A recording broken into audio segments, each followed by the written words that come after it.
Bonjour à tous, une petite vidéo pour parler de la matière et de ses origines. Alors, avant de parler de l'origine de la matière, il faut revenir sur ce qui la compose. Nous l'avons déjà vu à de nombreuses reprises, les êtres vivants sont composés de cellules, ça c'est le prof de SVT qui le dit, les cellules sont elles-mêmes composées de molécules, et les molécules sont elles-mêmes composées d'atomes. Donc les atomes composent les molécules composent les cellules, et les cellules composent les êtres vivants. Si on prend un clou est composé d'atomes de fer, empilés les uns sur les autres.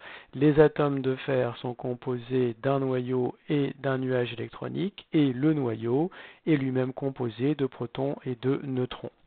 Si on prend l'eau est composée de milliards de molécules d'eau. Les molécules d'eau sont composées d'un atome d'oxygène et de deux atomes d'hydrogène.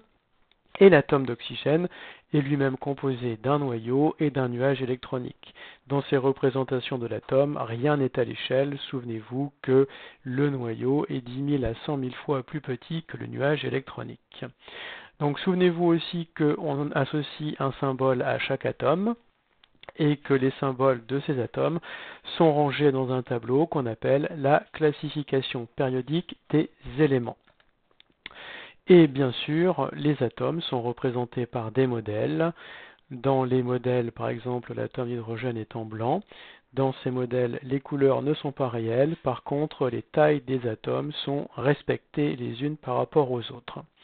Alors, cette classification périodique des éléments qui permet d'avoir sous les yeux tous les éléments qui composent la matière de l'univers sont regroupés dans ce tableau.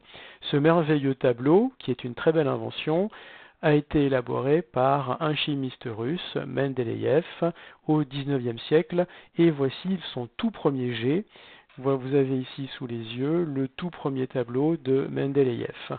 Alors il a eu une idée géniale, Mendeleïev, il a noté les uns en dessous des autres les atomes qui avaient les mêmes propriétés chimiques, et en haut il met les atomes les plus légers, en bas il met les atomes les plus lourds.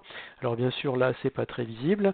Si on veut classer les atomes selon Mendeleïev, eh bien voilà ce que ça donne avec la version moderne bien sûr. Et Mendeleïev a même prévu à l'époque que certaines cases qui étaient vides eh bien, correspondaient à des atomes qui n'avaient pas encore été découverts à son époque. Donc grâce à cette théorie, Mendeleïev a anticipé la découverte de nouveaux atomes. Donc c'était quand même une très belle invention. Donc voici ce qu'on va écrire dans le cours. Alors, les quantités d'éléments dans l'univers. Donc, vous savez que nous connaissons 118 atomes qui composent la matière. Et si on regarde les proportions de tous ces éléments dans l'univers, eh bien, on voit que l'univers est essentiellement composé d'hydrogène. Vous voyez ici, si je regarde ce camembert, 90% de la matière qui compose l'univers, c'est de l'hydrogène, 9% c'est de l'hélium, et les 1% restants, eh bien, ce sont tous les autres atomes de l'univers, les 116 autres atomes de l'univers. Donc l'univers est essentiellement composé d'hydrogène et d'hélium. Si on regarde la composition du Soleil, on peut être très étonné également, puisqu'on découvre que le Soleil est essentiellement composé d'hydrogène, 94% du Soleil c'est de l'hydrogène, 6% du Soleil c'est de l'hélium. Où sont donc passés tous les autres éléments qui composent la matière? Comment ont-ils été créés? Eh bien, la plupart des éléments qui nous composent sont créés au cœur des étoiles.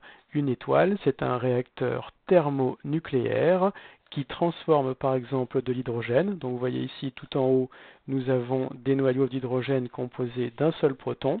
Eh bien, grâce à la fusion nucléaire, une étoile transforme de l'hydrogène en hélium. Donc au début, nous avons de l'hydrogène et à l'arrivée, nous avons de l'hélium. Et ce processus de fusion nucléaire libère énormément d'énergie qui est rayonnée sous forme de lumière dans l'espace. Donc si en ce moment il fait clair, eh bien, c'est parce que les réactions thermonucléaires au cœur du Soleil produisent énormément d'énergie et que cette énergie quitte le Soleil sous forme de lumière. Alors les réactions thermonucléaires ne s'arrêtent pas là. Les atomes d'hélium peuvent également fusionner. Vous voyez ici deux noyaux d'atomes d'hélium fusionnent pour former du beryllium. Le beryllium peut fusionner avec de l'hélium pour former du carbone. Et dans une étoile comme notre Soleil, eh bien, ça s'arrête au fer. Les réactions thermonucléaires s'arrêtent au fer. Et au bout de 10 milliards d'années, notre Soleil va exister pendant 10 milliards d'années, et au bout de 10 milliards d'années, quand notre Soleil aura épuisé tout son hydrogène et tout son hélium, il va exploser.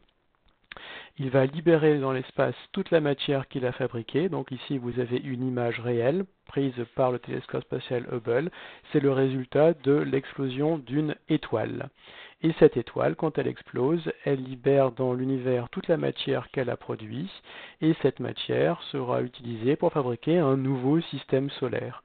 Donc là, vous avez ce qu'on appelle des nébuleuses planétaires.